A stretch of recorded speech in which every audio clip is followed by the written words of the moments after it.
Gossip. I like you use the word gossip, okay? Okay.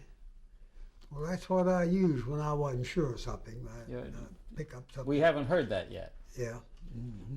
Can you say gossip and then read from there? Yeah. Gossip. Yes. Walter Taylor and then gossip and then down to Belmont. Okay.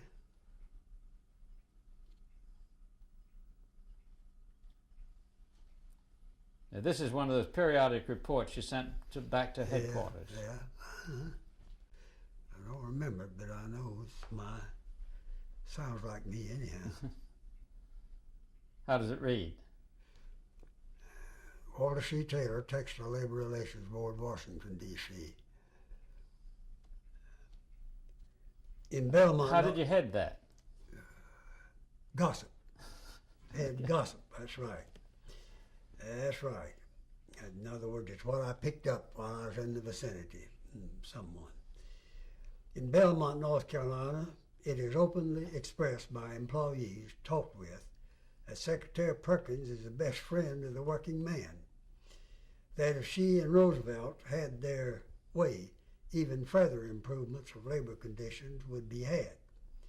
That most mills in the vicinity now are running more closely with code provisions than at any previous time, which they credit to a great extent, the close scrutiny being given by government. I see that was dated May 3rd, 1935. The TLRB was still in existence, wasn't it? That's right. Yep. Okay, now here is the week ending May the 11th. Here with a list of complaints at hand for investigation. And you must have, oh my goodness, look at all of those complaints that you had. How did you get around to all of them? I drove about 75,000 miles a year. That's right, just about. Did you do all the driving? Wife and I, yeah. She went with me well on these local mills. Yeah, you went with me most of the time, didn't you, Billy? Some of the time, honey. Some of the Not time. like No, with in these the local long mills. trips. In these local mills, no, not much. I generally go by myself.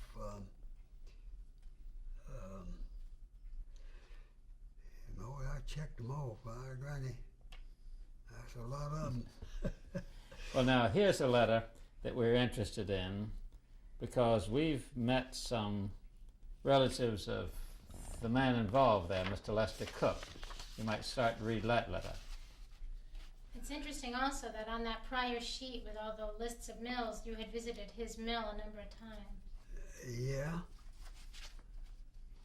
Let's see. What's that, Crown? Oh, that's just, I don't know what that is. Taylor, it's just the Walter Taylor, Textile Labor Relations Board, dear sir. Right to Greensboro, I stopped to converse with Lester A. Cook, Secretary of Local 1902 Cannon Plant, Concord. Mr. Cook is also, as you probably know, Vice President of the Western Carolina Textile Council. Mr. Cook informed me that he was released immediately upon Supreme Court's ruling that the NRA was unconstitutional. Released, what does he mean by that? From the Western Carolina Textile Council? He was fired from his job. Oh, I get you. That some 6 or 7 other union members only, in parentheses, were released also. He did not have much comment to make regarding same, as he is naturally a rather quiet-mannered man with very few harsh words, if any, in any case comparatively. Mr. Cook stated that the union membership in North Carolina had increased in the neighborhood of 15,000 since the Supreme Court's ruling that the NRA was unconstitutional. He stated that it was his opinion that some form of legislation would be enacted before Congress adjourned concerning the textile industry and codes. Now let me intervene right there and say this. Every mill I called on, regardless of who had filed the complaint, were pretty well of that same opinion at that time. You're too young to remember. Mm-hmm. But most of them felt that way about it. That there was no power so effective as the combination that was in existence previous to the Supreme Court's decision for the handling of complaints. That the mills in that section had not yet reduced wages and lengthened hours, but he felt that plans were being made preparatory to same. That it was their hope and trust that in some manner the present setup for handling of complaints could and would be continued. That was naturally your unions, your union members, your companies that were in compliance. Most of them would express that opinion. Now, whether they hoped it would be the case or not, I don't know. I can't read their minds, but Well, now here's a letter. Cook, I can't hardly place Cook. I know the name all right. I know he was a representative, and I recall the name, but I just can't place him in person right now. Now, he was a member of a local union. He was a representative. And you see, he's no secretary, no typing, anything. Here's a handwritten letter which he wrote to C.P. Green of the union. And it's a pretty desperate letter. Maybe you'd like to read it and see if you could help us with that, because it came right after that. No, he actually wrote it to McClord. McCord. Samuel McClord. Who was Sam McClure. He was executive assistant to he was executive assistant under TLRB. Sam McClure was, and the director of TLRB was a fellow Douglas out of Oklahoma. Mm-hmm. And Sam McClure was his assistant. And in fact, he was the only man on the job day by day. Douglas was in and out, like a lot of executives in that position. Mm-hmm. Days after you met Mr. Cook, he wrote this letter. Let me read this a minute.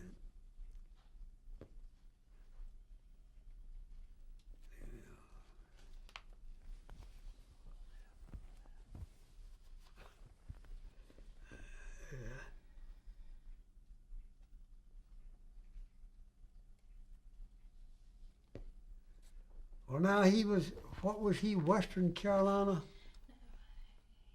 Textile Council? Yeah, I don't remember that setup exactly. He belonged to the Local 1902, which was one of Red Lisk's locals at the Gibson Mill, Plant 6. Mm-hmm.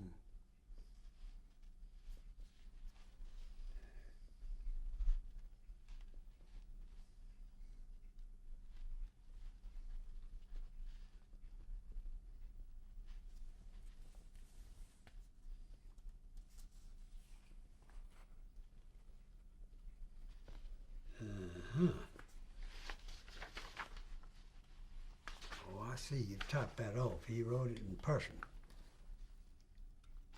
Yeah. You want me to read it? Yes, if you would, please. Oh, read it? Yes. Well, this is addressed to Concord, NC, United Textile Workers of America. President's name, C.P. Green. Secretary name, L.A. Cook. Secretary's address, 493 Burton Avenue, Concord. Mr. Samuel R. McClure. Dear Sir, we have waited and waited for the board to do something for us, and they have not done anything as yet. The Cannon Mill Company, Plant 6, have just laid off all our union members and taken on farmers. The farmers work in the mills and work a crop on the farm. They've laid off people in company-owned houses and let them take our jobs. The people ask their bosses what they are laid off for, and they say they don't have anything for us to do, but they don't fail to take on the farmers. If there's anything you can do, you better do it at once. If you don't, the people are are going to take the matter into their own hands. They are taking a strike Saturday, July 21st at 10 o'clock. I presume he means a strike vote. Whenever they lay off any of us, we have to take a job on relief at 20 cents per hour.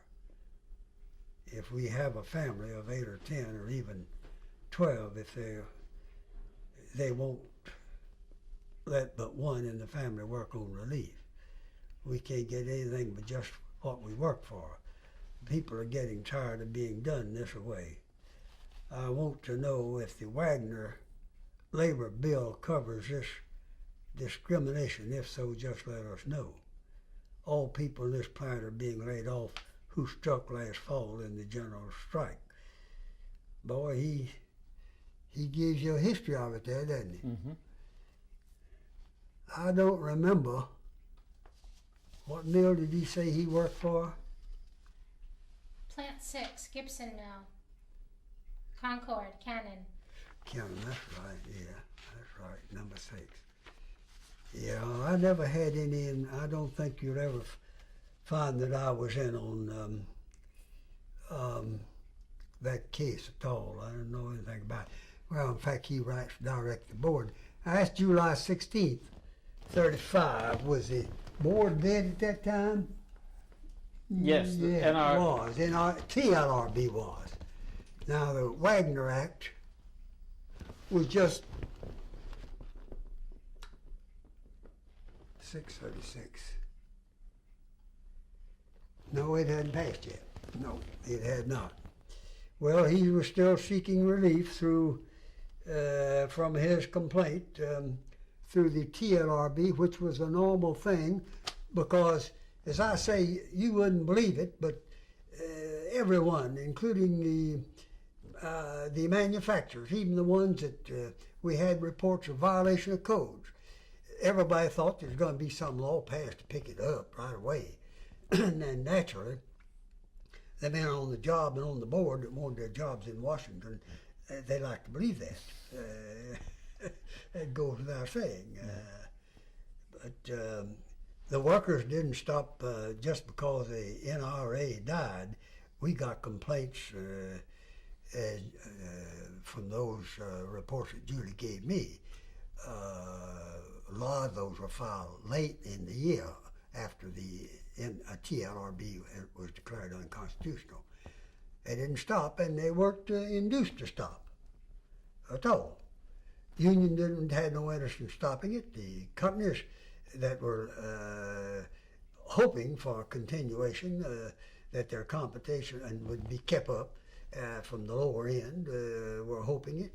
And the general public, I think, generally speaking, at least all played that game. And as I say, I got full cooperation from the trade associations, the unions, and companies, and it was almost a commonality.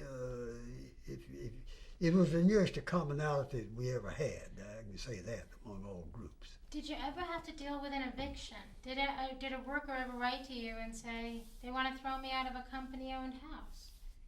Did you ever have to deal with that yourself? Nope, I frankly didn't. I don't know whether, I can't even recall, and I'm not doing it to cover up, not one bit. I've got nothing to cover up because I was treated fairly as far as I know, and I don't know that any time of having been refused consultation if I walked in and asked to talk. Now, I might not have gotten all the facts in my discussions, but I don't know that I was ever refused. Under TLRB, I'm satisfied I wasn't. After TLRB, when the union was certified, we took it up and it became our case. But if it was something like the Cannon Mills number 6, for instance, I read the report on from a bit ago, they generally went direct. They were used to going to Washington. They'd go to Wagner Act just as soon as it was passed. Now, the interesting thing to me about that Cannon case is that the union was not certified there, No. and yet Lisk and the union continued to represent those people until they got, for 4 years, so that they didn't say, oh, we don't have a contract here, so we're going to give up. No, I know they have striven, as you know, and in recent months since Fieldcrest has come in there in its operations. They ran a pretty close election up there not too long ago, and they persisted. There's no doubt about that. But Charlie Cannon was, as I say, I'll come back and use a quotation that you reminded me of a bit ago. He was looked up to in the textile industry as a pretty good focal point and someone to ask questions of and to rely on pretty well. Now, finally, All right. you've seen we showed you all those photographs of the big Labor Day parade in '34 Yeah. in Gastonia, and with thousands of people out, Yeah. and in Charlotte. Here's your report of Labor Day 1935. You might want to read that.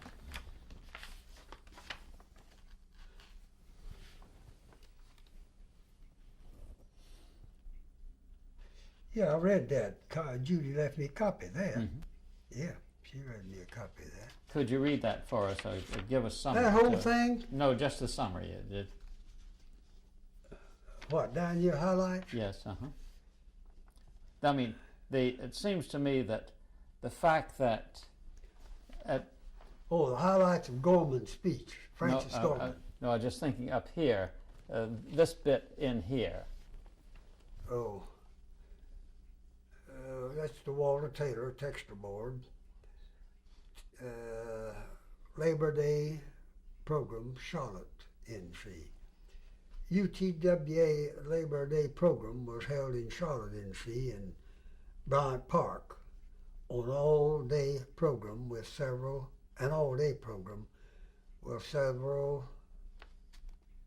speakers.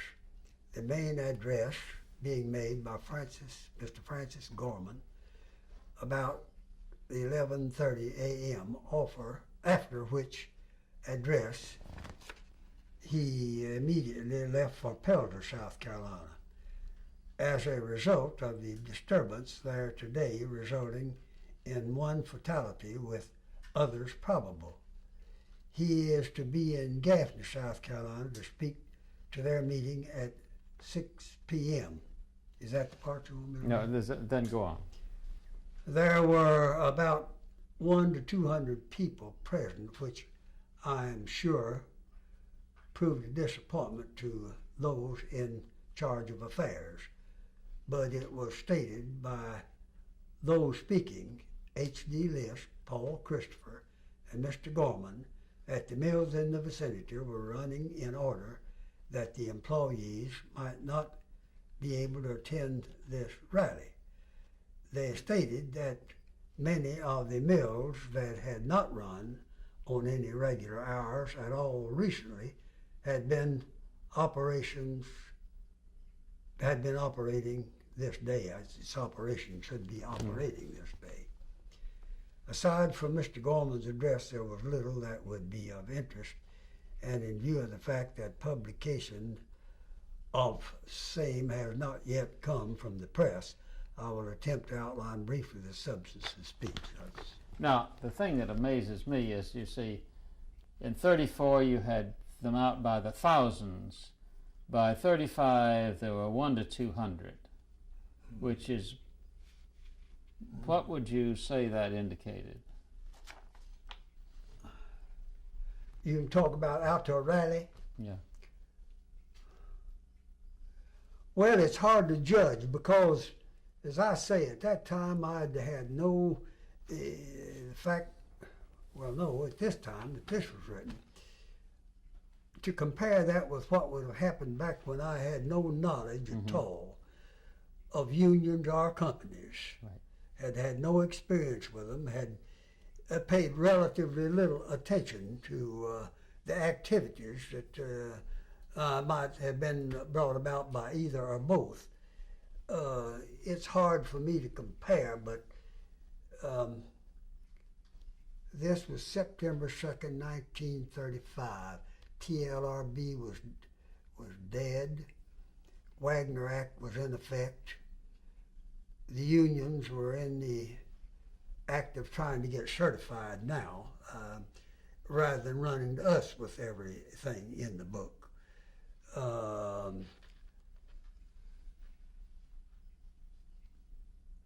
Well, it indicated. I don't know what your judgment would be, but it didn't indicate a hell of a lot of interest, to be frank with you. Do you think so? It seems to me that it's an indication that the air had been let out of things, that the hopes were pretty well dashed. Frank Gorman, I'd forgotten him, my George. He didn't remain president of that union too long, did he? He was vice president then. He was vice president then, yeah. And he led the strike. What did I say, how many were present at that thing? 1 to 200. Yeah. That wasn't many. And that was held out there on the grounds where WBT is right That's now. right, yeah. That's Bryant Park. That's where WBT had built. Yeah. I have one question Okay. before we break, Okay. and that's it. I just need to get a paper Okay. from my. Can you hold that? Okay, yeah. This is the last one. This is it. Okay. I promise.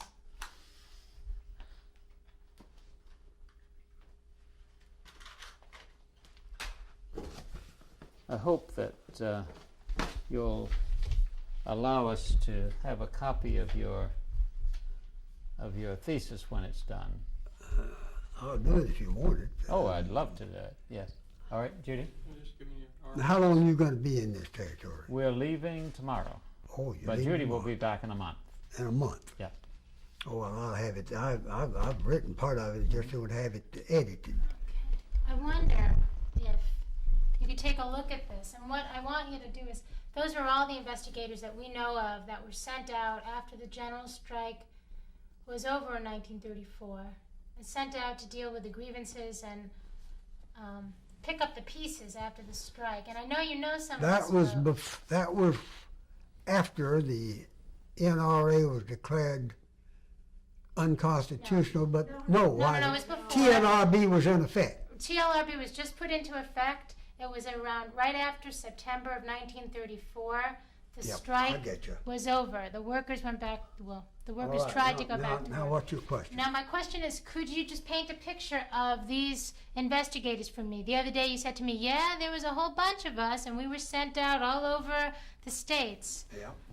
So I'm wondering if you could look down there and maybe mention Walter Tolliver and... Well, Tolliver, I didn't know. He's not the man that I thought. I don't believe he's the same man. He was a very prominent lawyer here in town, smart as a whip. And I don't think he would have been an investigator for... Well, I'll tell you, work with TLRB. him. I have all sorts of papers where you're talking about working with him and picking up his cases and all that kind of stuff. But maybe you could make... I can't even recall the looks of him at all. Okay.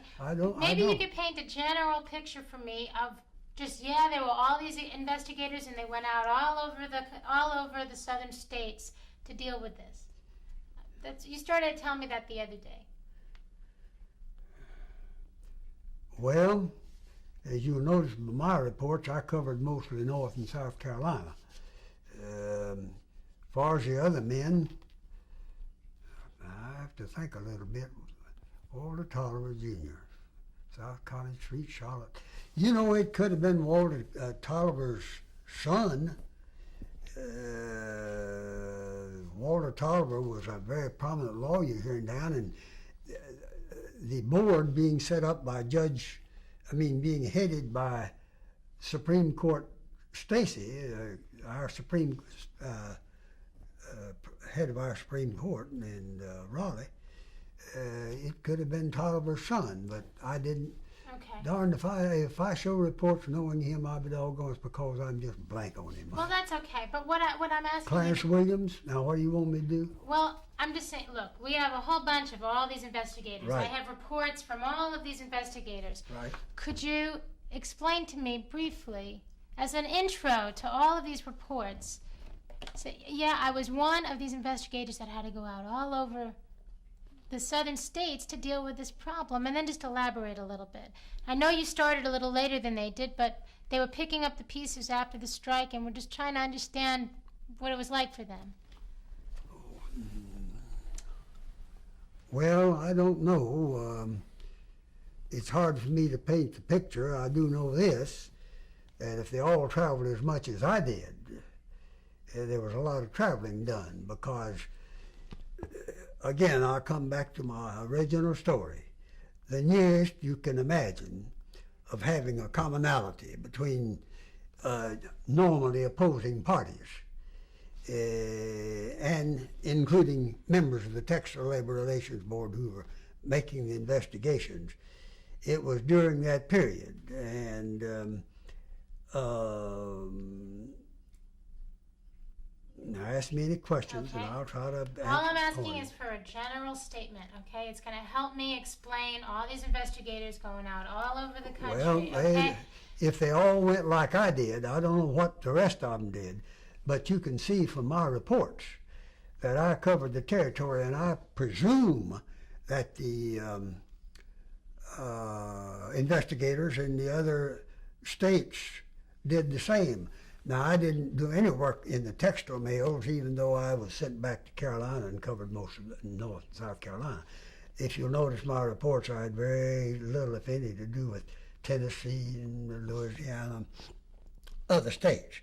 It was mainly here. Now, the other investigators, if they covered their territory like I did, they covered pretty thoroughly. You knew Rose Forrester? Yep, I knew Rose Forrester, that's right. But Rose Forrester, as far as I know, she never worked much in this territory at all. No, she worked in Gastonia. She did? Yeah. Well, it's a funny thing. I didn't know Rose then until she might have come into Gastonia when I was out traveling or whatnot. I remember Rose Forrester. She was one that was transferred to U.S. Conciliation Service, and I knew her there more than I can recall her back there. Well, you're right to say they were busy because we had That's right. night and day. They're getting telegrams back and Right. forth and saying, write reports and let me know Telephone what's going calls. on. We'd get reports by telephone from Washington. We'd get letters. We'd get wires. We used wires lots in those days. We'd get calls from unions, and I'd get calls time and again. I've gone to the trade association up there, and they've reported they've heard such and such a mail. I think I mentioned those reports that you gave me. Would you drive in the middle of the night? Huh? Would you drive at night? No, not then. Not then. No, I did most of my traveling in the day in that period. When I went with mediation later on, I did a lot of driving at night because I had a boss that expected you to get there and do something. And no, we didn't do much driving at night during the war period when I was on sensitive stuff, so to speak. Why, heck, she'd drive all night, and I'd sleep in the back of the car in order to get there to keep my boss from sending an army plane for me and riding one of those little When did you two-seaters. type your memos? I just need these little Where pictures. did I type them? Yeah. On my typewriter that I carried with me, my portable typewriter. I wore out a couple of them, as you can readily imagine. What? You must have had a cast iron stomach to put up with these small town cafes. Oh, yes. I didn't hardly realize I had a stomach in those days, to be frank with you. I stayed in a lot of small towns, stayed in a lot of large ones, but mostly in small towns because our mills, you see, they were built down here originally out on the streams, the water, out of town. And today you'll find plants still that way, because they were built there to get water power. And you couldn't stay in a New York suite and tend your business. Now, what about how fast you had to work? Because I have records of people getting telegrams back and forth and emergencies. There's going to be an eviction. What do? I need, you need to get over there. 24 hours. They're going to evict people from the company houses. I would say that most of the complaints, now I'm surmising this, I'm guessing, but I would surmise that most of the complaints came from the unions, or from the union representatives. I would sit down and talk with the union representatives, and I'd be guided pretty well by the information they had at hand as to the validity and their opinion of the validity mixed with mine, and I'd pass judgment and decide what my itinerary would be. Talking with the complainant, and depending on how much urgency they might add to it. Or if I got a report from the, say, an association or another company that somebody was violating the code, you'd be surprised how many reports you'd get that didn't come from a union or directly from a worker, because nobody wanted to see the codes violated. They wanted to see people have to pay the minimum wage and run a normal workload. Now, where did they get the idea that they could write to Washington?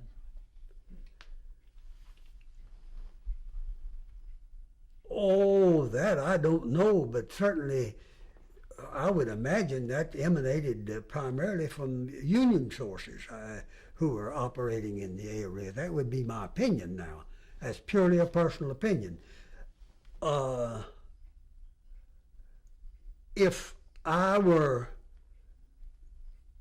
have no objection at all of telling any party that they could report to Washington anything in case they had a complaint. You see, this idea of writing to Washington was almost brand new for people. Yeah. And yet we've got thousands of letters that came within about a year's time. So something must have made these people feel that somebody up there likes us, somebody up there cares about us. Oh, well, of course, you know as well as I do, just common sense tells you that when the era of Roosevelt coming in with all the social legislation that was passed, the people, generally speaking, felt, in view of the legislation and everything else, that their interests were being looked pretty well after. No, that feeling was pretty general. Probably more than some people wanted attended to, but as I say, it became more nearly a commonality when the law went out of effect and they got caught with people chiseling on the codes.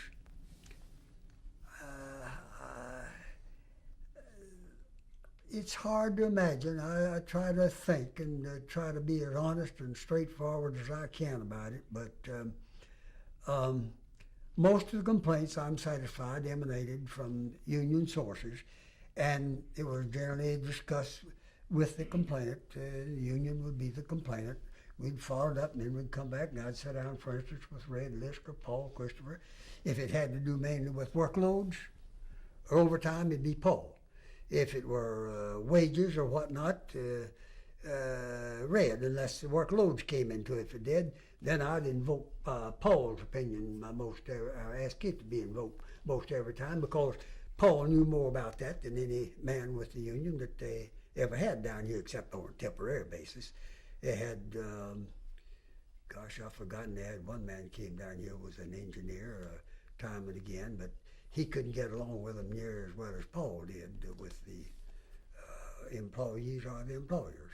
We've heard so many things about Paul Christopher, and one fellow named Don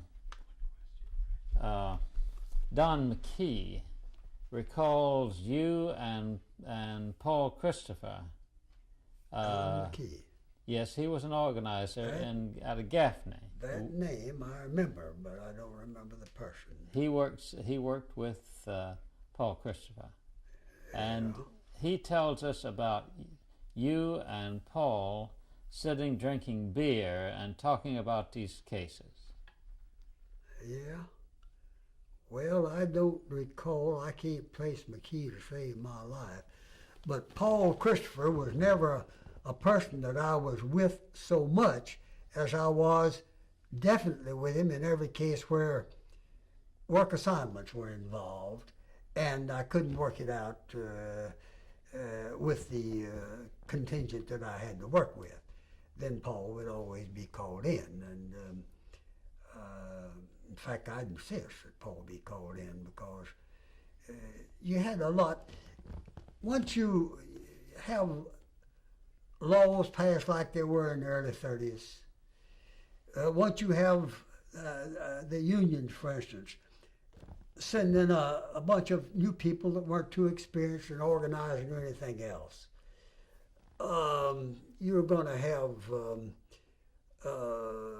situations arise where rather than telling somebody they don't know what they're talking about, you'll call on somebody that you know what knows to help you take the brunt of a complaint. But Paul was even younger than you were. Paul was 25, 26 years old at that time. Yeah, I guess Paul was a little younger than I was. I guess he was. I hadn't thought of it in that way, but I guess Paul was.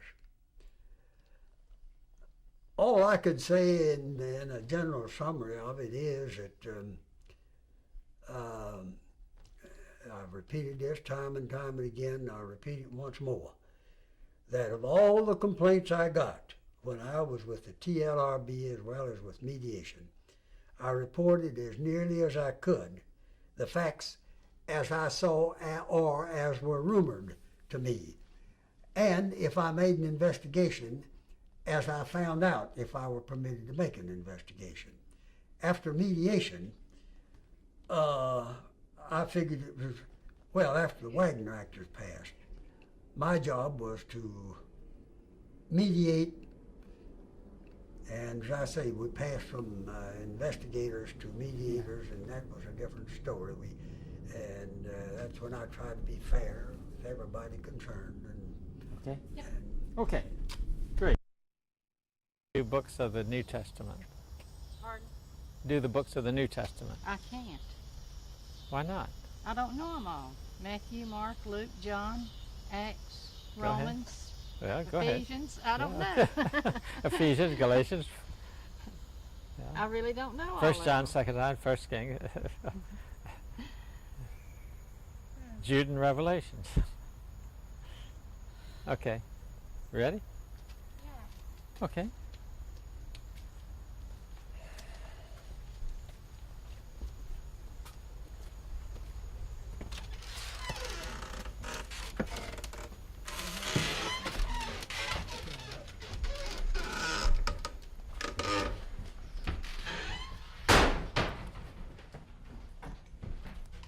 Yep, that's it. It's mine. Pull it out so that Yeah. Let's take it out. yeah, that's far enough, just so Okay. it'll open. Mm-hmm. Wait a minute. Okay. Let's just open it again. Oops, sorry. Okay. Okay. Now, these are bedspreads from the 20s and 30s. I put them in there. Okay. Whoops. Well, tell me something about your grandmother. Okay, she was, she always wore these shoes, this style shoes, on it, you know, from the time I can remember her until she died in the 50s. She died in 1954, and she still wore these shoes. How old? And- How old was she then? She was 82. And she's worked in the mills until. No, she didn't work any after they moved to Belmont, because all of her daughters and sons, you know, were old enough to work, and she just kept house. But she didn't work any at all in Belmont. She always wore aprons. These were her aprons when she cooked, you know. See, they're kind of long. Had pockets. Now, how different are those from the ones she wore when she was working in the mills? Well, the ones that they wore in the mills were about this short, I think. and had a pocket all the way across so they could put cotton and their brushes and things like that in them. Was that just for the spinners? Yeah, just the spinners. So it's sort of like a carpenter's apron? Yeah, on that order. Sure was. Something like a carpenter's. And your grandma was a spinner? Yes, she was when she worked. And she always wore long dresses. This is one of her long dresses. She was a lot shorter than I am, but it was on this style that she wore. And I remember seeing her. Let's see, this is the front with the pockets, isn't it? Yeah, she had pockets on her dress. Those were. See how long they were? And of course she was shorter than I am, and they come all the way down and covered up the top of her shoes. Were those handmade? These were handmade, made on a pedal sewing machine. Did you know her when she worked in the mill? No, I didn't. I just wonder what she wore in the mill. Well, it was probably something like this because she always did wear this style, you know. When did the women stop wearing dresses and start wearing trousers in the mill? That was, I think, about in the late 50s, maybe. They wore pedal pushers. You remember those? They came down just below the knee, and I know I got some, bought several pair. And my dad saw me, you know, when I come out with them on, and he said, that looks like that they're cut off too short, you know. This was a little homemade petticoat that my aunt made for me when I was little, and that's what I wore to school, little cotton petticoats. Well, it's interesting that you're keeping these things to remind you of how she lived. But what are you keeping to remind? What do people here keep to remind them that people were working in the mills and their working life? What kind of memorabilia do they have of their working life? Some of the people have some of the spools and the spindles, you know. And I know my uncle's nephew that lives out in California, he had a lamp made from one of the bobbins. And he also kept some tape, like the tape they had in the mill, you know, that bottom chairs with it. Those things like that. This is another dress, old dress that she had. That's very pretty. She sewed herself and made things. When she got, you know, too old to sew, my oldest aunt, which was her oldest daughter, could sew. She was the only one in the family, one of the girls that could sew. There was something else I wanted to show you that I've kept. This is the hat, the velvet hat, that my aunt and mother, you know, would tell me about how Grandma would put this hat on and go to church, take the children to church. And they just kept it, you know, all these years. And I've hated to throw it away. Oh, sure. It's beautiful. Yeah. Ask her if she went to an uptown church. Where did she go to church? She went to Hickory Grove Baptist Church. And they would go in the buggy, you know, get all the kids up and go in the buggy. And you maybe noticed that little buggy seat out there that we had, they sat in it. Well, now, you asked us to bring a letter that Judy had found in the archives from the time of the strike.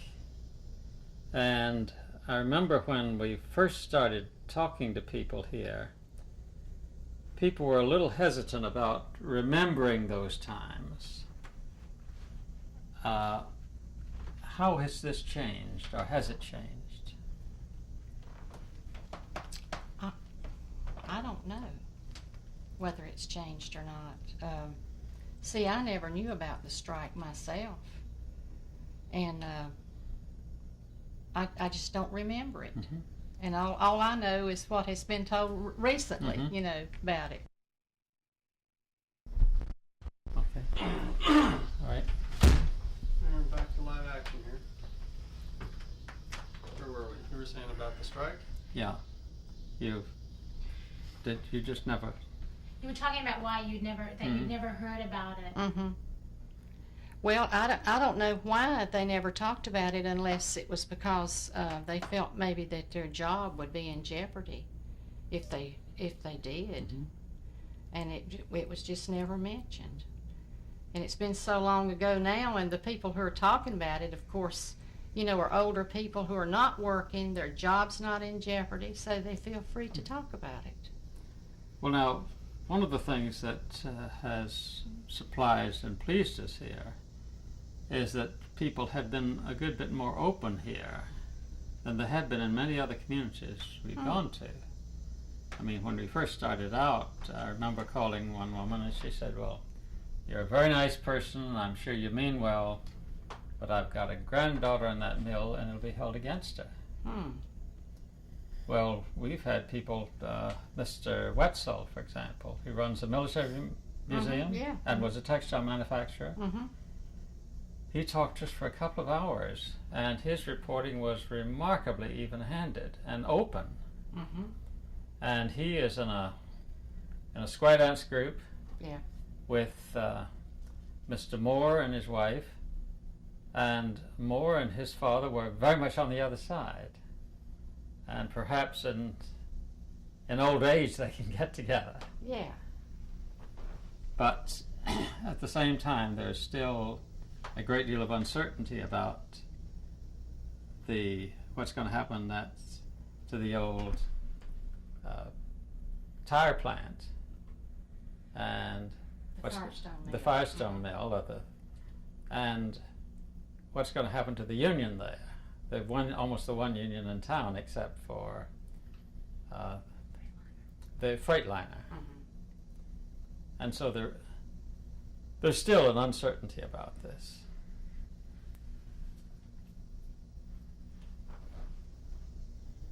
Now you have, since you read the article in the newspaper about us and called us and then provided us with so many leads, Yeah. we've been able to find many, many of these. Did you anticipate that when you wrote to us? Yes, I did. I thought you would. If we could just get the ball rolling. One person refers you to another, and I think I had about 4 people lined up for you to interview. Well, those 4 people have led us to other people Yeah. who've led us to other people, and that's the way the story is being told. Mm-hmm. Why weren't you afraid? What? I mean, what we were always so nervous about getting anything published in a newspaper because it seemed too public, that maybe we frightened people away. So we were very surprised that people were willing to call us and talk Uh-huh. about what had seemed to be almost taboo. Well, they probably didn't mind talking as much as they would seeing something in print, maybe. You Mhm. think that might have made a difference? It might very well have been. See it in print in the paper. And we've had people who said, we'll talk to you, but we don't want our pictures taken. Yeah.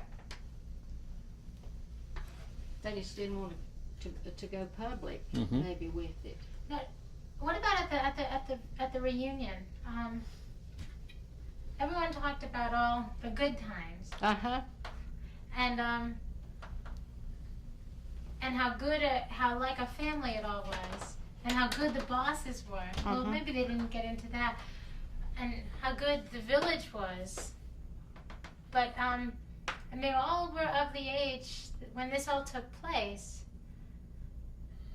And I'm wondering, why they only talk about The good times? yeah. I don't know. I really don't know. Judy, I don't think that's strange. You go to an army reunion. I was in the Air Force, and annually my squadron gets together. Well, I'm sure when they get together, they don't talk about the fellow who got frightened and didn't hit his target. Yeah. I'm sure they don't talk about Judy, You're covering his entire I'm face. sorry. I'm sure they don't talk about the fellow in the squadron who got frightened and missed his target. Mm-hmm. I'm sure maybe late at night Yeah. after the formal part is done, it will come up, Mm-hmm. but very reluctantly. Mm-hmm. I think it's natural that we look back and remember only the The good good times. things. Yeah. But And that type of relationship that we had, we second generation especially, you know, it made an impact on our lives. And but now, when I was growing up, when the people would get together, such as you saw at the reunion, you know, the older people, they were always talking about their job. Yeah. You know, how many more sides they had to run and how it run bad. And, maybe one day and maybe it run good the next. They were always talking about their job. And I would get so tired of hearing them talk about their job all the time. And now I guess they just don't look back, you know, on their job. They just remember the good things, the relationships we had. I mean, Betty, is it maybe that they don't want to admit or remember that they once lived in a shotgun with an outhouse in the back?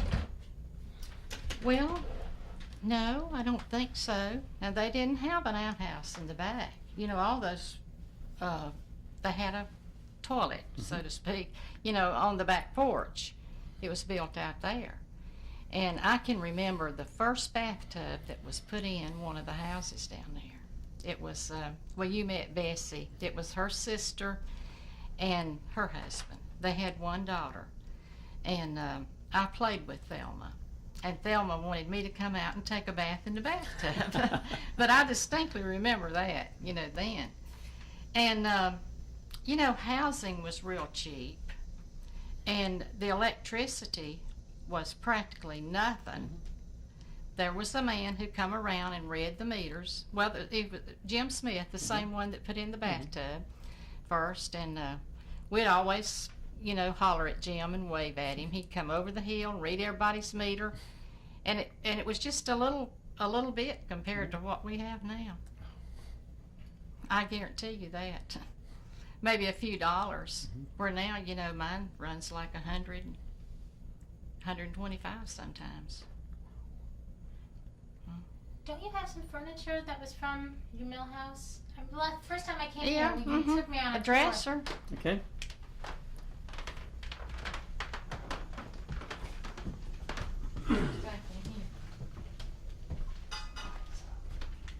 You might need that overhead light, do you? Yeah, this dresser here.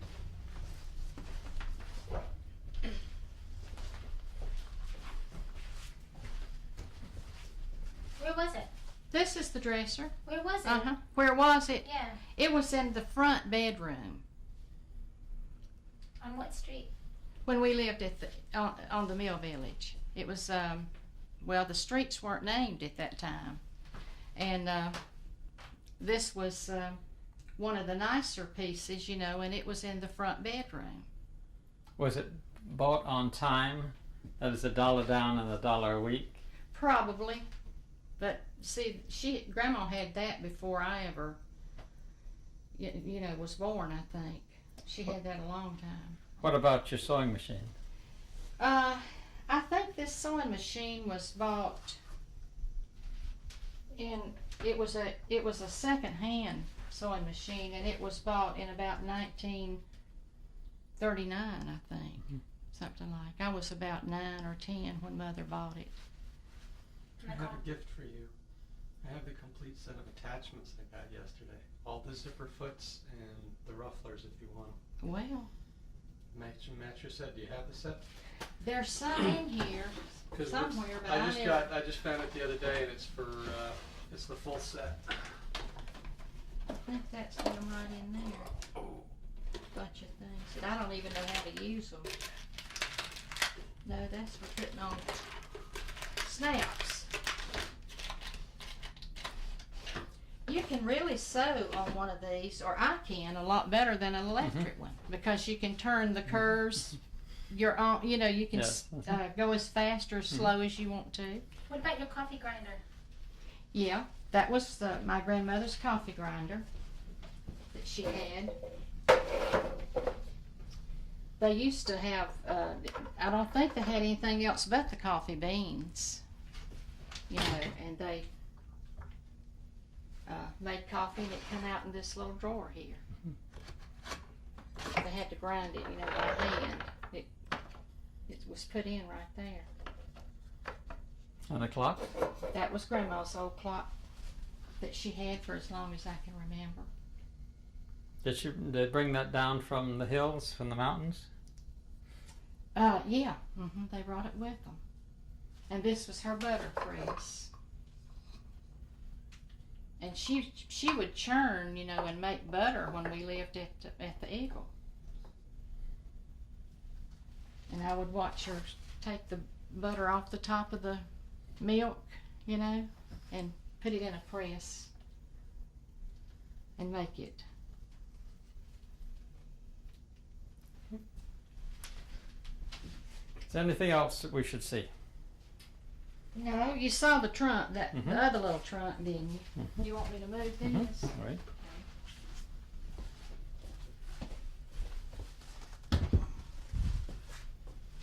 That was my uncle's trunk. And, you know, in those mill houses, space was limited for keeping one's clothes, you know. And he always kept his underwear in there. And he kept the trunk under the bed. The bed was high. And he'd always get down like this, you know, and pull the trunk out and get out his underwear every day and his socks. And he wanted my son to have that trunk. He told me, he said, now, I want Larry to have that someday. And so I've kept it.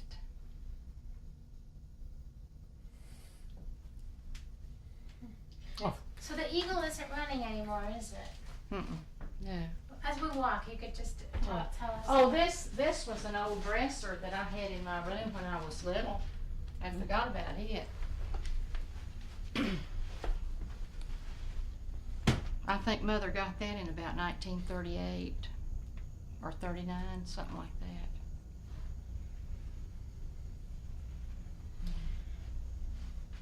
You know what might be really helpful, George? Is to have Betty read the letter that she wrote to us originally. Okay. Why don't I get it? Does that Okay. make sense? Sure.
Do you want George? Do you want to be in here?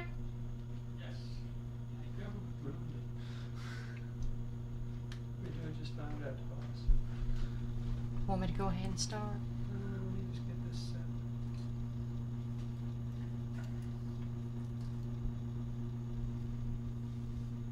Yeah.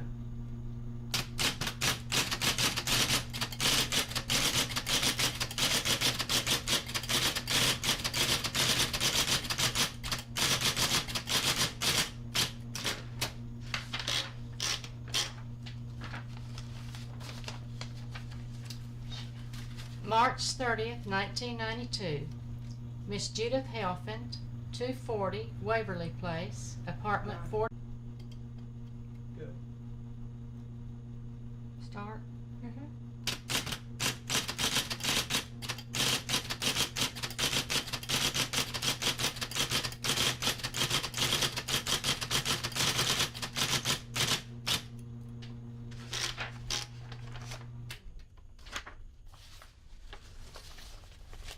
March 30, 1992. Miss Judith Heafner, 240 Waverly Place, apartment 45, New York, New York, 10014.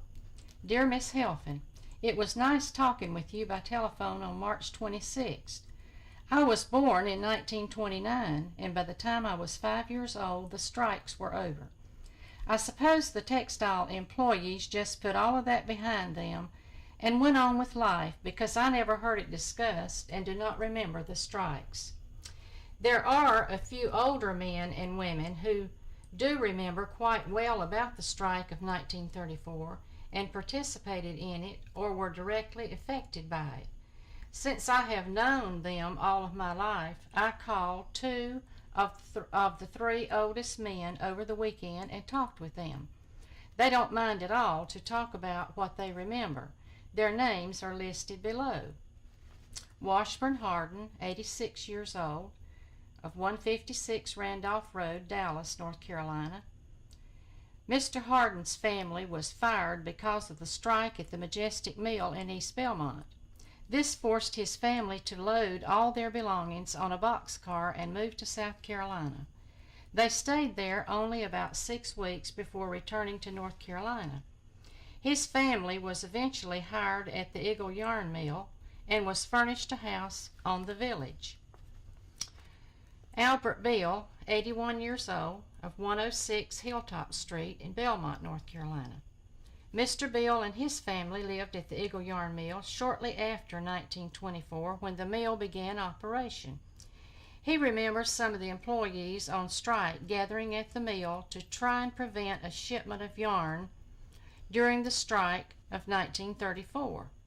He also remembers a young man by the last name of Riley being killed by a bayonet of one of the National Guardsmen who was guarding the Majestic Mill in East Belmont. Elizabeth Bill, wife of Albert Bill. Mrs. Bill remembers standing in line in East Belmont with her 2 children to get food during the strike. The union was furnishing food to the strikers. The National Guardsman charged while she was standing there, but went right by her and did not attempt to harm her or the others waiting for food. Claude Ward, 83, of 210 Vesta Street, Belmont. This is my uncle that I told you about in our conversation March 26th. He remembers gathering with a group of men who were trying to prevent a shipment of yarn during the strike of 1934. The boxcar was loaded with yarn and was ready for the train engine to come up the switch track and hook on. The engineer told the men that he had to take the shipment since he had pulled in for it. He told the men that if the switch had been closed to prevent his coming in, he would have no quarrel with them, but since he had come in after it, he was obligated to take the loaded boxcar. I related to you in our conversation that the switch track is still there.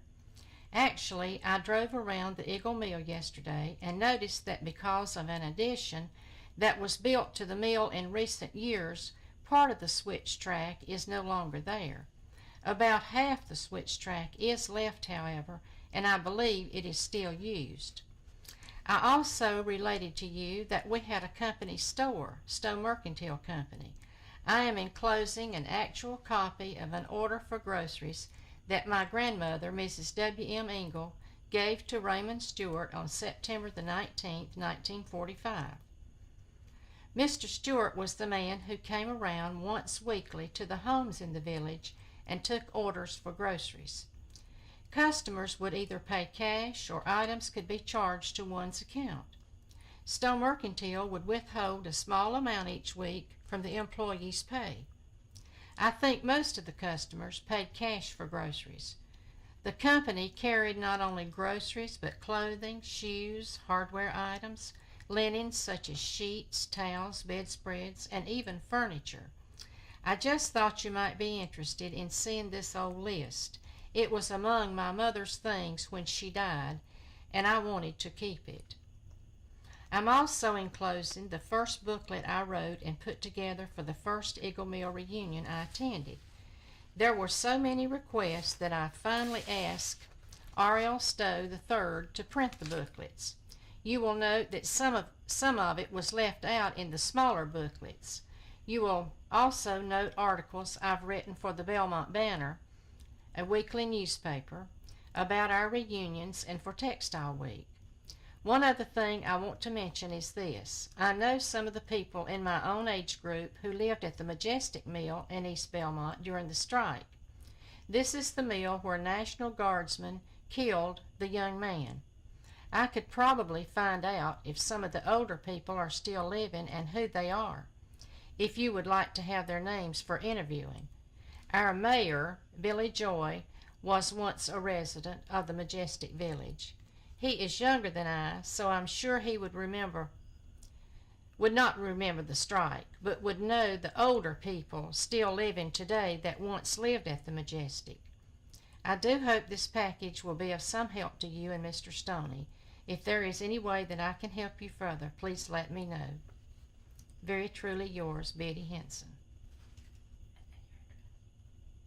208 Vesta Street, Belmont, North Carolina, 28012. Okay. You know what we might...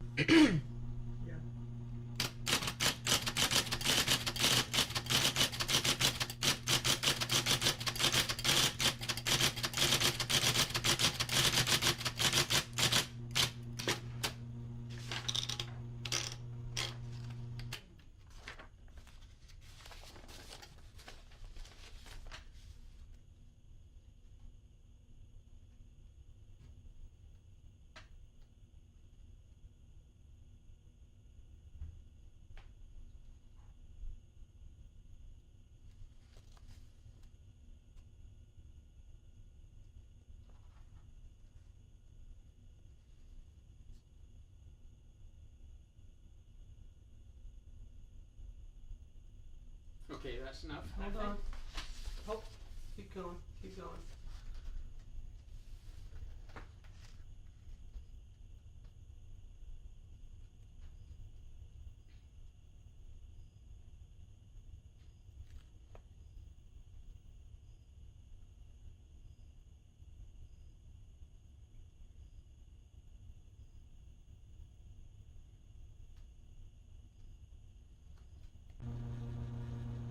Okay.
Keep Here, going. Dad, take a look. Yeah, keep typing.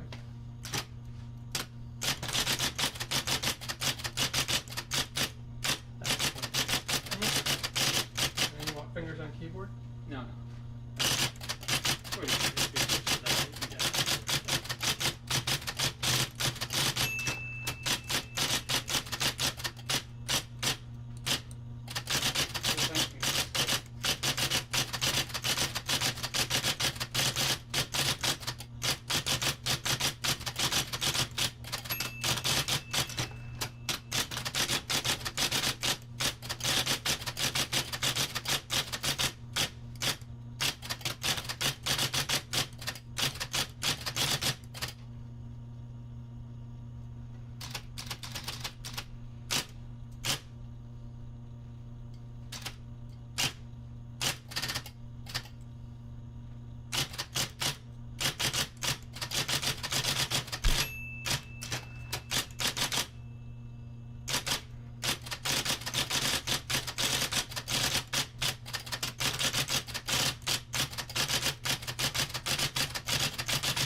Thank you, Patty.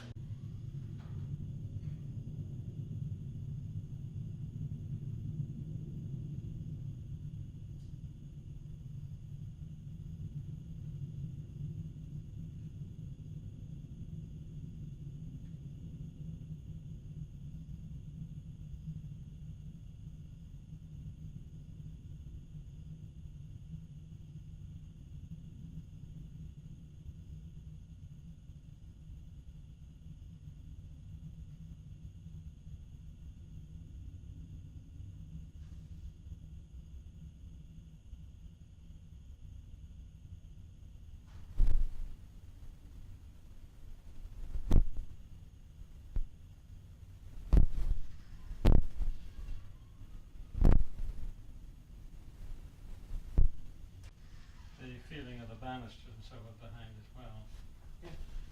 What's in the shot? Good. I'm going to do a tilt.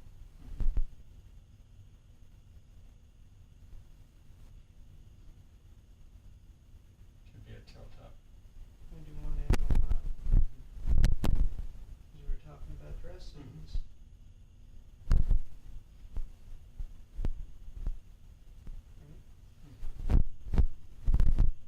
Kind of dress my mother wore, long dresses. You can cut out of the sequence right into this because it goes right to her feet. Okay? Mm-hmm.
No, it made nice background. You want it on? No, no.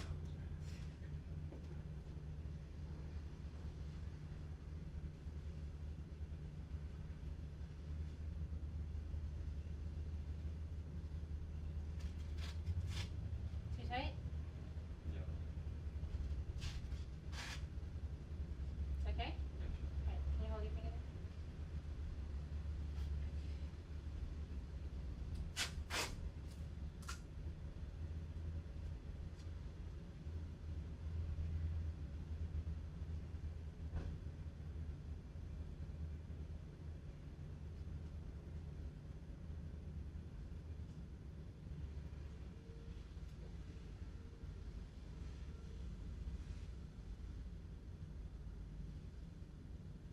I haven't been to Laurie Rushmeyer's house. I don't know what it looks like. Well, I talked to Pruitt last night. Yeah. And it doesn't sound good. In terms of what? Just how much is elevated, sure should have. She hadn't found very much. She was kind of despairing. She just might be shooting. Well, maybe she doesn't have the materials with which to work with. You haven't gotten another chat on it. No. Tell her not to despair. Take a Okay. little break and I think she's felt particularly bad because Pam had come back with such enthusiastic reports from us, oh, and she wasn't able to deliver. to Pam. Yes, that's it. Oh. Okay. That was my surmise, but yeah, that's not good. Okay. Well, I think that in Pam's story that it should be a beginning and not a that she shouldn't be looking for. She should just outline why we're in Winston-Salem and that we need some help and that they should definitely call this woman again and what this Good woman is idea. doing and not think about it as a search and not I'll a call. not a. Good idea. I'll call Pam today. I have to talk to her anyway. I have to call her Good, anyway. okay. I think more you should tell Mrs. Pruitt that she shouldn't worry. Okay.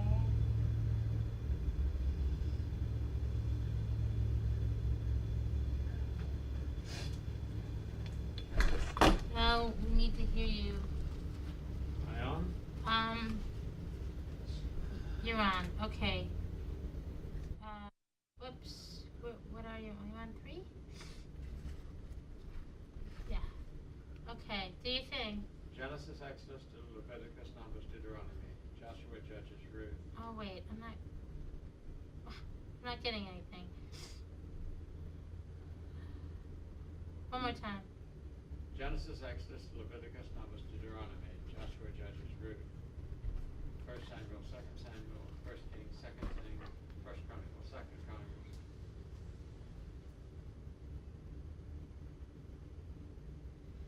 Oh yes, I can't quite go through all of most of this Old Testament. I get lost at Malachi Okay.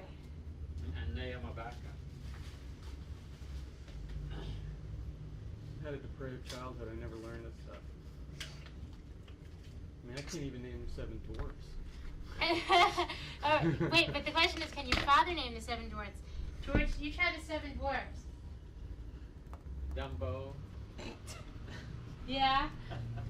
Go on. No, I don't. Come on. I think it's sleepy, sneezy, grumpy, Doc, bashful. Sleepy, sneezy, grumpy, Doc, bashful, dopey. There's one other one. Murray. Okay, George, talk I now. never knew those. George, do you Genesis, Exodus, Leviticus, Numbers, Deuteronomy, Joshua, Judges, Ruth. 1 Samuel, 2 Samuel, 1 Kings, 2 Kings, 1 Chronicles, 2 Chronicles, Ezra, Nehemiah, Esther, Job, Psalms, Proverbs, Ecclesiastes, Songs of Solomon. Is that it? No, I can go on. So, Keep on but going. it's okay? Yeah. Huh? Keep on going. Now, Judy, can you do the books of the Torah? Ezra, Nehemiah, Esther. Who is Esther? Esther Esther, like as an E-S-T-H-E-R? Yes. Oh, like the Book of Esther? That's right, sure. Queen Esther. That's right. That's your Genesis, turn, Judy. my turn. Genesis, Exodus, No, Leviticus. Books of the Torah. That is the books of the Torah. Oh, okay. Genesis, Exodus, Leviticus, Deuteronomy, Numbers, Judy. and Numbers. Yeah. That's it. We only have 5. You guys went way ahead of us. Okay. All right. You okay? Mm-hmm. Fine. Are you sad? Yeah.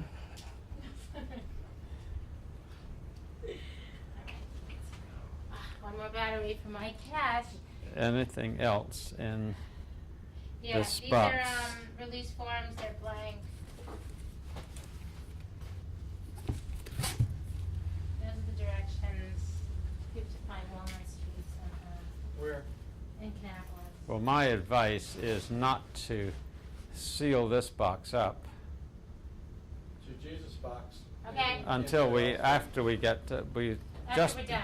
and just before we depart for, we part company with Jamie, You guys finish? then we could put some more stuff in it. Yes, you can. So it's a 7-hour right now, right? No, it's still 3 to 11. But see, when I come out, it's like me and the girls, just a little bit. Judy? Yeah. Maybe we better send. Okay, do you see the microphone? What microphone? Well, I'm gonna watch it. We won't. I'll see Okay. it close up. I'll let you know. Well, why don't you, Come that's the most important thing is the close-up, really. So, why Come don't on, you can make write in sure the room. now- Come on. Come on, let us get this done, and then you can come back out and we can talk and you can look at TV. Come on. Come on, Missy. I'm going to pick you up. Come on.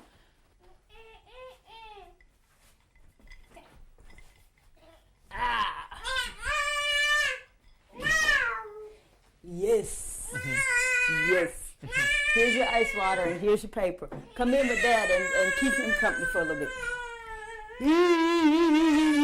We're just afraid she'd be talking too much off camera. Take this, Brad.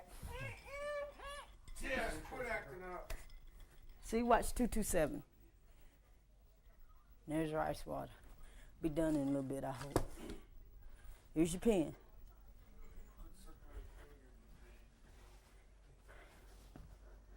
Okay. When did you get home last night? About 11:30. So you're on which shift? Yeah, you I'm on? on second. Mm-hmm. Yeah. So, what's your... She's coming out. Oh, well, that's okay. Listen, your house always has kids in it, right? Yeah, always. How many are in your family? 6. Yeah, 3 boys, 1 girl, husband and me. Okay. 6. Okay, just be washing some dishes as you go. George, do you want me to do this or not? No, fine. You're done. Okay. Yeah. Go ahead. All right. Why don't you just, I'm sure you have a lot of chores to do, right? All Yeah. right. So you be washing dishes and we'll be talking to you, okay? Okay. You going to run the water? Yes, sure. Yeah. Oh, Oh, okay. lovely Yeah. job. Can you turn? Yeah, just turn this way a little bit. Yeah. Okay. Park yourself right here, Judy, and I'll shoot over your shoulder. Okay. Okay, good. Good. Okay.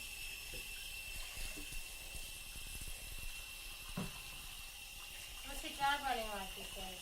Oh, usually it runs 5 days, but with some of the orders we've been getting, we're running 6 and 7.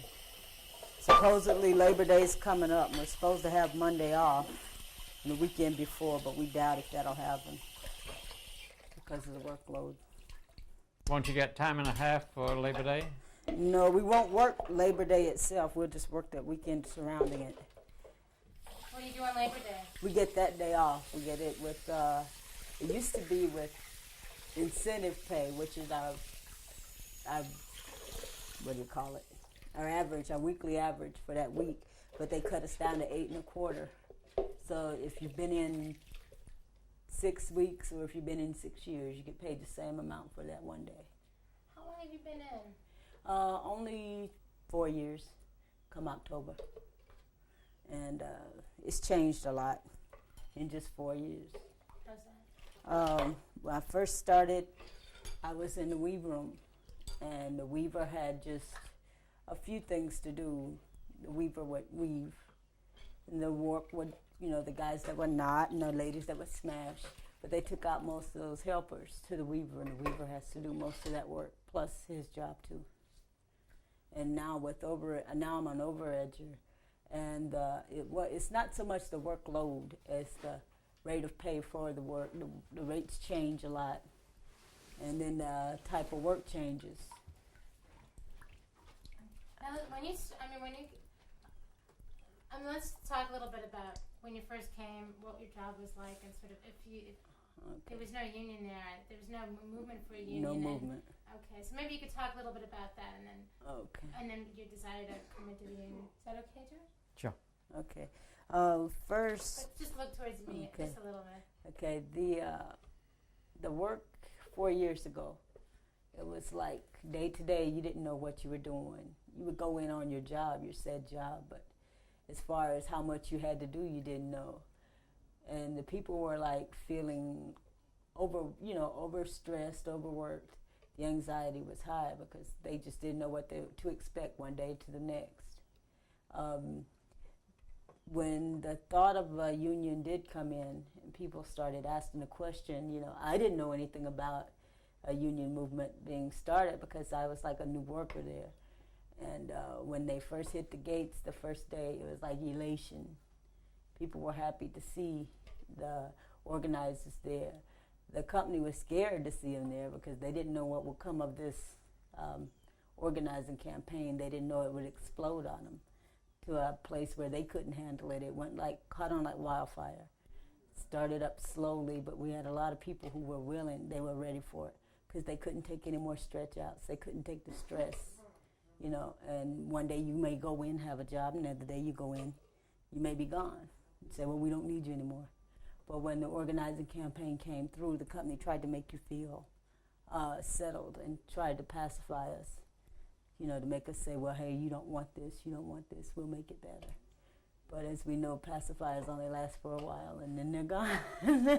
So now the feeling is, the feelings now is just about the same as before the campaign kicked off. People are still feeling stressed out because they don't know. When they went from 8s to 12s without any input, the company said, you're going on it. They went on it. They had no say. And other areas now are talking of going on 12s. And they don't like that idea because the 12-hour shift is just too much stress. It's not really the amount of work. You have to produce what you have to produce. And I think the workers can handle that. But it's the stress and the time involved in the upset of the family. Could you talk about that? Because it seems to me that way back in the 30s, people were fighting the 12-hour day, and we thought we'd won it not in the 30s. So what's wrong with going back to the 12-hour day in terms of women with children? Are you comfortable with your hands in the water? No, I just don't like. No, She's- just rush your pressure. She's looking good. But the 12-hour days it's going to be 3 days on, 3 days off. But it upsets the family because, say, if the husband's working 12s from 7 a.m. to 7 p.m. and the wife is working from 7 p.m. to 7 a.m., there always has to be that guide there for the kids, and the kids don't have that guide. When one parent's constantly out, or the child may need dad, and dad has to work 12s instead of him looking for him to come home at 3 o'clock or 11 o'clock. That child doesn't have that support, and that 12 hours upsets the children more so than it does the people who have to do the work. So what's a daily life like? Why don't you describe, what your life is like? What my life is like? Yeah, with the kids and your job, and what your responsibilities are. Okay. Well, my day starts early because I'm a second shift worker. My husband works first shift. Okay, we're 8-hour workers. At 7, kids are up. Now school's in. Get them dressed, check over the homework, talk to them a little bit. That's about the only time I have with them.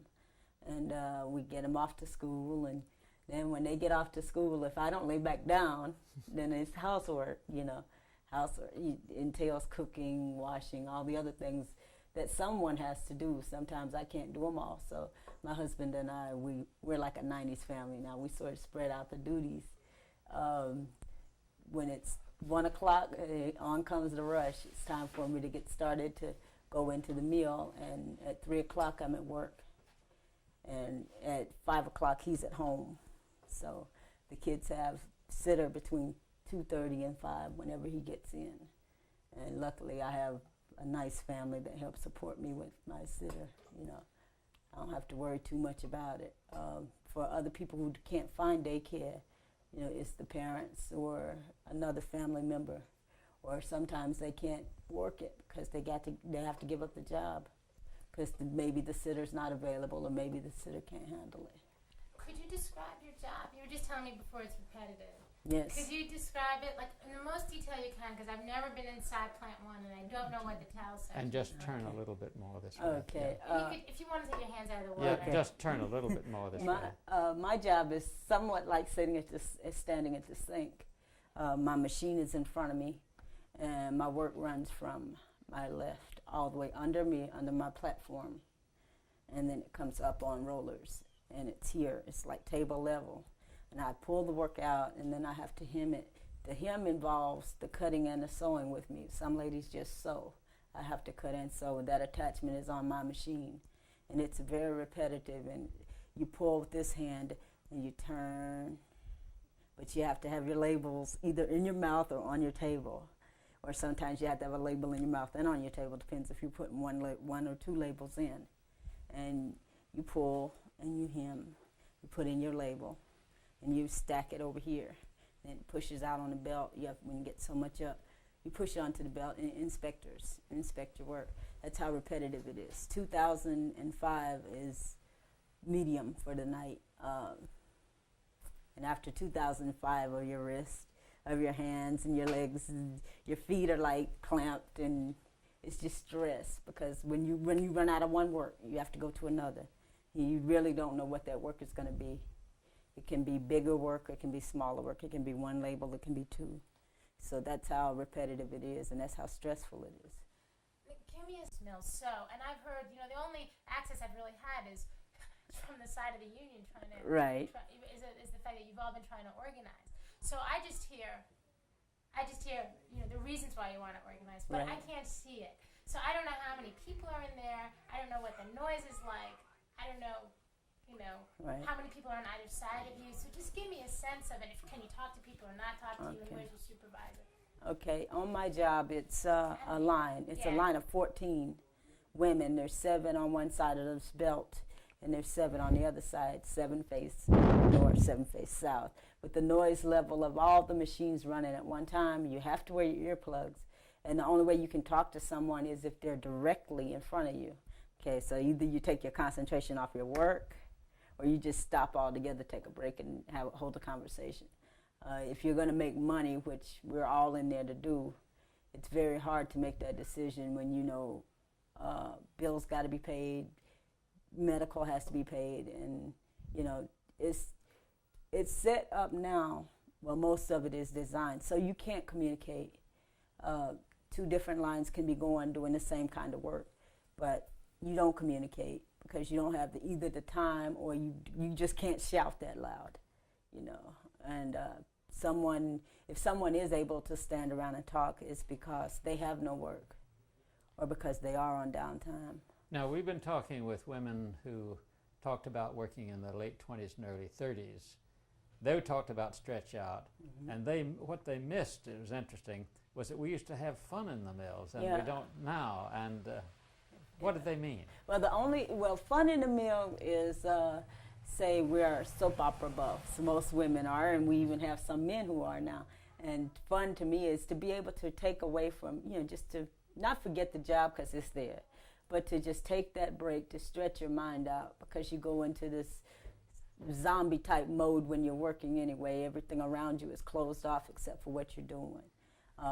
If I can sit and discuss my soaps, you know, I only watch All My Children and One Life to Live. If I can discuss what went on with women that are around me that are interested in it, or if we can just sit and talk about our families, you know, it takes away from the stress. But now we don't have that time.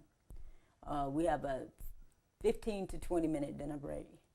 Some women can take 15 and they struggle all night long just to make their 8 hours. And they have to produce for that 15, even though we're not allowed to. State law says you have to take a dinner break.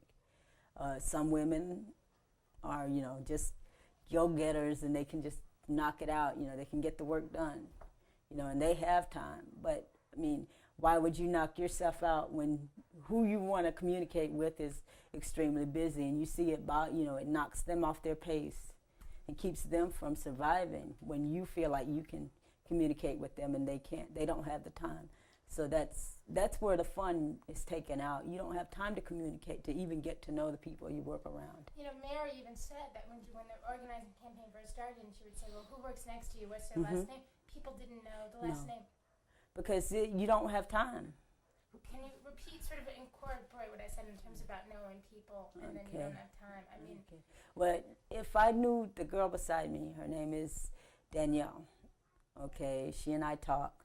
She tells me about she's just getting married. We throw her a bridal shower.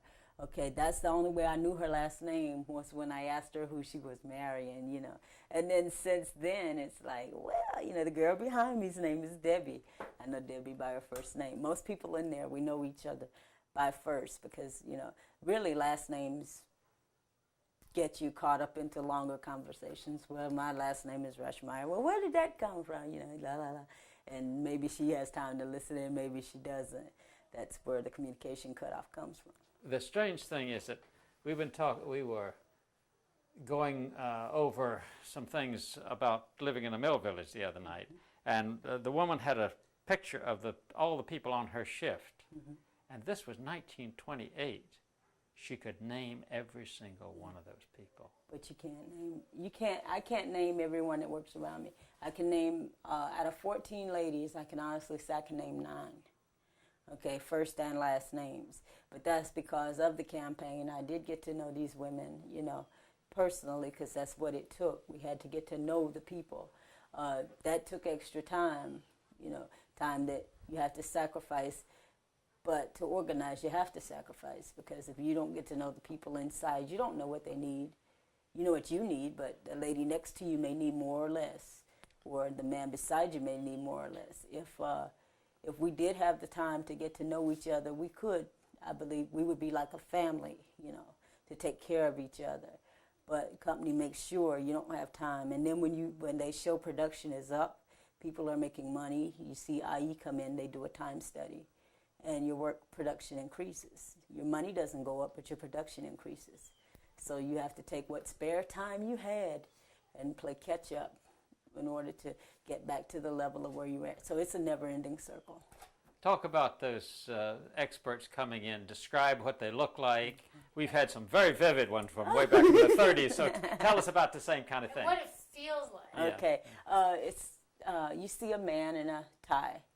Either he's a supervisor or he's an industrial engineer. Sorry, you want to start that over again and talk to me, because we get much more of your eyes then. Okay. And Let me know when you guys. sorry, Jamie. Sorry. Okay, so you start off, you say you see a man in a tie. Sorry, Judy, it's just I wanted to turn a little bit. No, more that's this way. great. If you want to cross your arms or anything, it looks good. No, Okay. it looks good. When you see a man in a tie, he's either a supervisor, a plant manager, or he's an industrial engineer. An industrial engineer's job is to get all the work he can out of you. It's not to take anything personal, because that's his job. Okay, he may come in with a video camera. He may come in with a stopwatch. It depends, who they're studying at the time. Just recently, they did a time study on our job, and they set up the tripod, the video camera, and it was directly to my left, and in your peripheral vision, you pick him up, and it's like you don't know whether to sew, you don't know whether to stop, or you don't know whether to slow down, okay? Because if you slow down, it may help someone else along the way.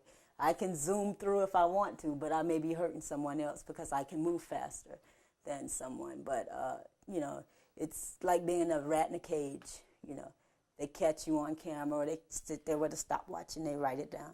Well, she did this many in so many minutes, Well, if she can do it, how come somebody else can't do it? And how come everyone can't do it? But we're all humans, we're not machines, and that's not taken into accord. They just want all the work out of you they can get for the 8 hours you're inside that plant. Do you have any particular name for these guys? No, we just call them IEs. You know, it would be nice to have a name for them, but we find when we get into name calling, we sort of drift down here, and we don't want to drift down here. We want to at least keep their level of respect, you know, that we want to gain. We want to at least try to give them, you know. Now, you've been putting in a lot of extra time, your own time and all of this, into this effort to get a union. What keeps you going? My family, my husband. Just start off and saying, well, what keeps me going in the union Well, or movement? talk about how much time, extra time you've been putting in the sacrifice. Okay. When I first started with the organizing effort, I thought it was just, you know, after work shift meeting, you know. But soon I found out it wasn't just a shift meeting. It was to work inside when I was there from 3 to 11 to get to know the people more that were around me and people who were further from me. That took away from production time, that took away from my personal time on the job. And then when there's a phone call at 9 in the morning and you're ready to get up at 10, you know, you have to be there at 9 and you have to give in order to get. Because if no one is willing to give, you know, the extra time, the time that you have left, you know, then what makes you think it'll work? You have to input time, all the extra, and sometimes it's all the extra time you have. What keeps you going? What makes you do that? It's to know that eventually the efforts will pay off. And with the time that I'm putting in now, or was putting in during the campaign, it's just to know that, hey, soon we'll be able to stand up for each other, to have our union, and to be able to look out for each other, and to tell the company, hey, you can't send this man in with a video camera just because my production went up, or, hey, you can't give this girl the job that she doesn't deserve and give it to someone you want to give it to. That's what, to me, taking care of each other inside that mill, then we will become a family eventually, when we can take care of each other. Now, this situation is so different from anything we found in the 30s, where the few blacks in the mill only worked there because they belonged almost to some white man who very often had them working on his farm outside. Right. I mean, literally, we didn't have them then. Now it's a wholly different thing with whites and blacks in the mills and so forth. How is that working out? We still have people now who feel that the past drives were just racially motivated. But now that we all see when the boom lowers on one, it lowers on all, no matter what color, race, or nationality. You work to survive. And the whites feel that, hey, if they mistreat me, I see they'll mistreat you. You know, and we're all being tired of being mistreated. We're all being tired of overloaded. And all we want is, you know, the respect, because we do our jobs and we do the best we can at them. We feel that all we want from the company is just that level of respect and the knowledge that we have from doing these jobs day to day. It could help, you know, it could help the company to keep us, one, competitive on the market, and keep the prices down, but they don't want to use the input or the knowledge that we have because they feel that, you know, we're just used up and then thrown out. That's the company's mentality. Now, Can we stop for 1 second? yeah, I just want to fix. Can I have a piece of tape, Jamie? 1 second. Okay. it comes out of our experience of the last couple of summers, so 3 summers during this. And it may not match with your experience, so don't just, but what we found generally is that the white people, the old people, 3 generations after this thing happened in 34, most of them are still frightened. The blacks who came into the mills in the 60s have been much more open and much more unafraid. Does that make sense to you? And if so, why? Well, the fear that was instilled, 3 generations ago, on both sides, the white man feels that, hey, you know, I've always had it. My father worked in the mill. and I lived in a mill house, and I had it better than a sharecropper, you know, that I knew out in the country. The sharecropper, otherwise, mostly, you know, there were white sharecroppers also, but the black man feels that, you know, we went from the fields into the mills, and in the mills we're finding we're getting the same treatment as we got out in the field. That's one reason that makes some blacks, you know, stand up, because we don't want to be treated like mules. We just want to be treated like people. The fear, it's always going to be there. You know, the fear of losing what you have, losing your livelihood, the fear of, you know, well, they're going to take me out of this job, put me into a lesser paying job, or the fear of, well, hey, will I be able to retire with a decent pension? You know, and to me, those fears cross all color lines, all race lines, because if you've always had it and then you lose it, it's worse off to lose what you've had. But if you've never had it to lose, you know, you feel like, well, hey, I have nothing else to lose. I just want to gain what my brother has, no matter what his color is. And that's what makes some blacks stand up, and that's what we're finding out makes whites stand up also. They don't want to lose what they have. They just want to gain, or they want to keep what they have. But I'm not saying that as a, because we were interviewing one young woman who grew up in Kannapolis, and she grew up in a cannon town, and even though her parents weren't allowed to work in the mill, she felt she was getting some of the advantage of living in a Papa Cannon town. Yeah, my father never worked in Cannon. He's always been an outdoors type man, and he chose construction. And to me, he's like, can do anything needed to be done. With me, I told myself when I was in high school that I would try the mill. And I tried the mill in my senior year. I left the mill for the thought of saying, well, hey, I don't want to end up here for the rest of my life. I'd like to do something else. But, you know, life doesn't always take the road you choose.